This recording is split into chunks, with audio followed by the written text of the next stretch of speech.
नमस्कार, इस खास बुलेटिन में आपका स्वागत है। मैं हूं रुचि शर्मा। अमेरिकी वित्तीय बाजार नियामक सिक्योरिटीज एक्सचेंज कमीशन द्वारा हाल ही में अदालत के फैसले के खिलाफ अपील करने की समय सीमा चूक जाने के बाद bitcoin spot exchange traded fund की वास्तविकता बनने की संभावना का जश्न मनाते हुए अग्रणी आभासी डिजिटल संपत्ति का चलन बढ़ रहा है। विशेषज्ञ का मानना है कि चूंकि SEC अपील की समय सीमा समाप्त हो गई है, ग्रेस्केल अपने बिटकॉइन ट्रस्ट को अधिक निवेशक अनुकूल ETF में बदल सकता है। जाहिर तौर पर दुनिया की सबसे मूल्यवान क्रिप्टोकरेंसी बिटकॉइन की कीमत $27,000 से ऊपर पहुंच गई। ये वर्तमान में 1.16% ऊपर $27,146.81 पर है। इथेरियम बाजार मूल्य में दूसरा सबसे बड़ा क्रिप्टो भी पलट गया है, 0.36% बढ़कर $1,556.31 पर बोली लगा रहा है। ये निष्कर्ष कि ग्रेस्केल जल्द ही BTC स्पॉट ETF की पेशकश करेगा। इससे निवेशकों की भागीदारी बढ़ी है, जिससे ट्रेडिंग वॉल्यूम में वृद्धि हुई है। विश्लेषकों ने कहा कि BTC वॉल्यूम लगभग 60% बढ़ गया है, क्योंकि ये एक आरोही प्रवृत्ति रेखा के साथ समेकित होना जारी रखता है। ताज़ा वृद्धि की संभावनाओं के साथ इस तेजी के गठन से ऊपर रहता है। पिछले 24 घंटों में वैश्विक क्रिप्टो मार्केट कैप 0.75% बढ़कर $1.06 ट्रिलियन हो गई है। इस तरह कुल क्रिप्टो बाजार की मात्रा 33.85% गिरकर $18.59 बिलियन हो गई है। DeFi की कुल मात्रा वर्तमान में $2.4 बिलियन है और सभी स्थिर सिक्कों की $15.97 बिलियन है, जो कुल क्रिप्टो बाजार 24 घंटों की मात्रा का क्रमशः 12.9% और 85.93% का प्रतिनिधित्व करती है। बिटकॉइन का प्रभुत्व 0.19% बढ़कर 50.02% हो गया।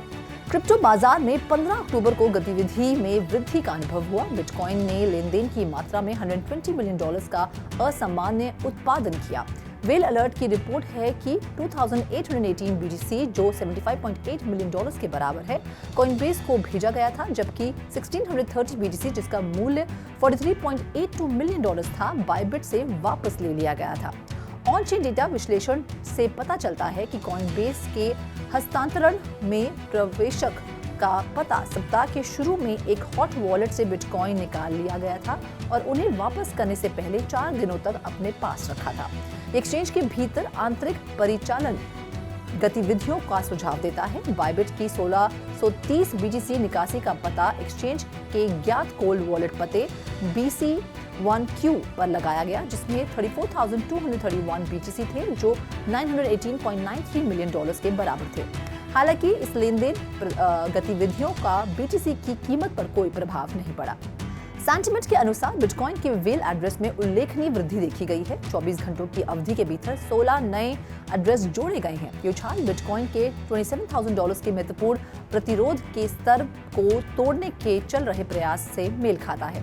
सेंटिमेंट के आंकड़ों के अनुसार वेल एड्रेसेस में ये वृद्धि विशेष रूप से 100 से 1000 BTC रखने वाले 28 फरवरी 2022 के बाद से सबसे महत्वपूर्ण एक दिवसीय वृद्धि का प्रतिनिधित्व करती है। इस नए परिवर्धन के साथ इस समूह में एड्रेस की कुल संख्या अब 13,967 हो गई है। हालांकि ध्यान देने योग्य है कि ये वृद्धि आंशिक रूप से छोटे वॉलेट के अगले स्तर पर बढ़ने के कारण है। इस महीने तक 140,210 एड्रेसेस में 10 से 100 BTC शामिल हैं।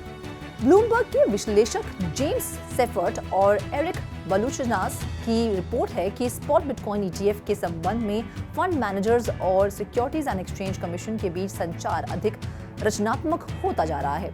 आर्क और 21 शेयर्स ने अपने स्पॉट बिटकॉइन ETF प्रोस्पेक्टस को अपडेट किया है, जिसमें नए टेक्स्ट के 5 पेज जोड़े गए हैं, जो SEC के साथ रचनात्मक बातचीत का संकेत देते हैं। ये कदम आमतौर पर तब होता है जब कोई फंड स्वीकृत होने की राह पर होता है। ग्रेस्केल इन्वेस्टमेंट से जुड़े एक हाई प्रोफाइल फैसले के खिलाफ अपील न करने के अमेरिकी नियामक के फैसले के बाद ग्रेस्केल और SEC के बीच संवाद खुलने की उम्मीद है। इस कदम का भविष्य के SEC स्पॉट बिटकॉइन ETF निर्णयों पर व्यापक प्रभाव हो सकता है। सेफर्ट ने कहा कि अधिक जानकारी अगले सप्ताह प्रदान की जाएगी और नियामक के पास अभी भी अमेरिकी सुप्रीम कोर्ट में अपील दायर करने का विकल्प है। हालांकि उन्होंने कहा कि ऐसा होने की संभावना नहीं है। संयुक्त अरब एमिरेट्स की सरकार ने हाल ही में एक व्हाइट पेपर जारी करने की घोषणा की है, जो मेटावर्स की क्षमता के साथ साथ उन क्षेत्रों पर भी प्रकाश डालता है जहां वैश्विक समुदाय को अपनी तैयारियों को मजबूत करना चाहिए। यूएई सरकार ने responsible metaverse self governance framework नामक एक व्हाइट पेपर जारी किया है, जिसमें विश्व स्तर पर स्वीकृत ऑपरेटिंग नामकों की आवश्यकता पर जोर दिया है। ओकेक्स के सहयोग से तैयार किया गया पेपर मेटावर्स की क्षमता और उन क्षेत्रों पर प्रकाश डालता है जहां वैश्विक समुदाय को तैयारियों को मजबूत करना चाहिए। हालांकि अल उलामा ने चेतावनी दी कि इस उभरते पारिस्थितिकी तंत्र के भीतर संचालन के लिए नियम या वैश्विक आचार संहिता स्थापित करने के लिए और बातचीत की आवश्यकता है। फरारी ने लग्जरी वाहनों के बदले XRP, बिटकॉइन और शिबा इनू जैसी क्रिप्टोकरेंसी स्वीकार करना शुरू करने के अपने इरादे की पुष्टि की है। फरारी के शीर्ष कार्यकारी के एक बयान के अनुसार कंपनी ने एक नया विस्तार चरण शुरू किया है। ये उद्यम विशेष रूप से फरारी को संयुक्त राज्य अमेरिका में अपनी लग्जरी स्पोर्ट्स कार्स के लिए भुगतान के रूप में क्रिप्टोकरेंसी स्वीकार करते हुए देखेगा। फरारी के CMO एनरिके गैलेरिया ने पुष्टि की है कि कंपनी बाजार की मांग और डीलर के अनुरोधों के कारण यूरोप में अपनी क्रिप्टोकरेंसी पेशकश का विस्तार करने की योजना बना रही है।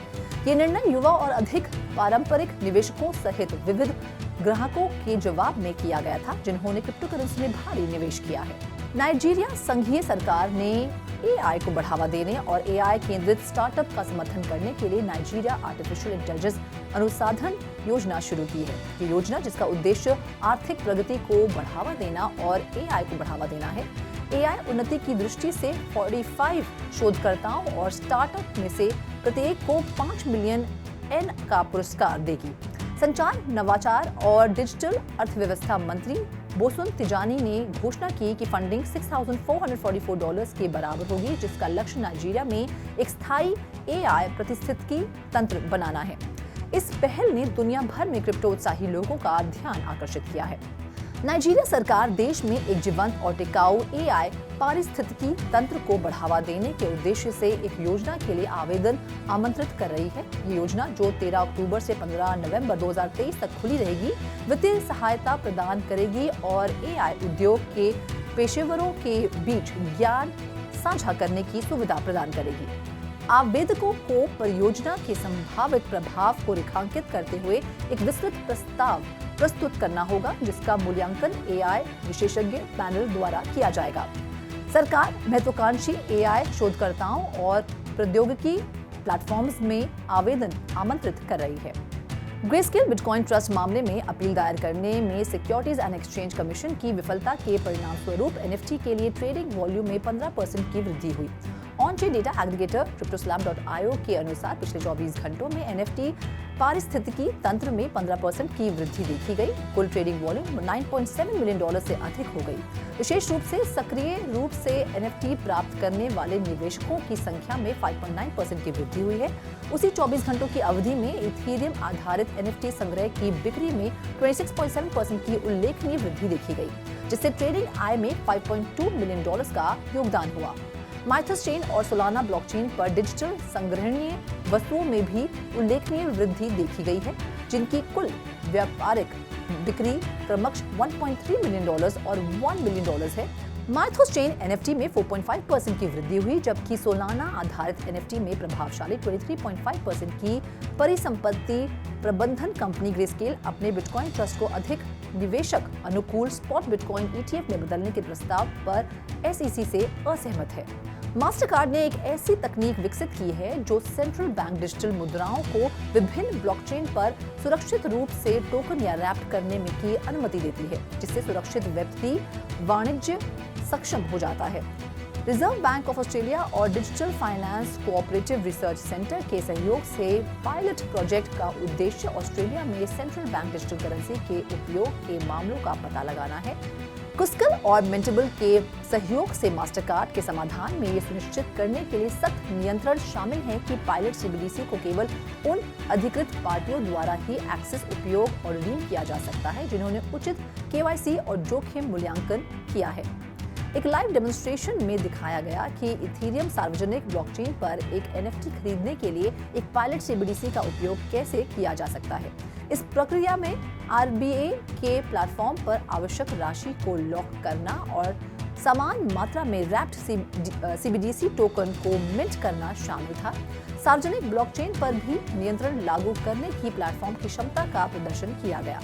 पायलट ने भुगतान और वाणिज्य अनुप्रयोगों को बढ़ाने के लिए जून 2023 में मास्टरकार्ड द्वारा शुरू की गई ब्लॉकचेन तकनीक मल्टी टोकन नेटवर्क का उपयोग किया। OKX वॉलेट ने ये घोषणा की है कि वह अब एस्ट्रिया के साथ एकीकृत है, जो एक ऑन चेन NFT ऋण देने वाला प्लेटफॉर्म है, जिसका उद्देश्य नेटिव DeFi उपयोगकर्ताओं के लिए एक सहज अनुभव प्रदान करना है।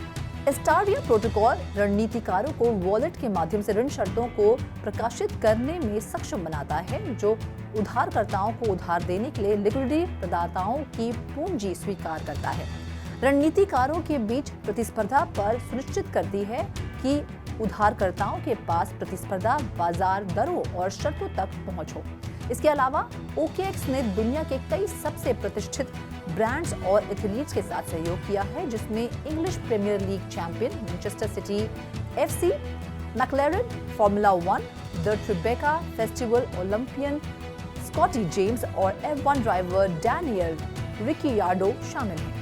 इस खास बुलेटिन में फिलहाल इतना ही। आप देखते रहिए 3.2TV और ज्यादा जानकारी और स्टोरीज के लिए लॉग ऑन करें हमारी वेबसाइट www.3versetv.io पर या फिर QR कोड को स्कैन करें।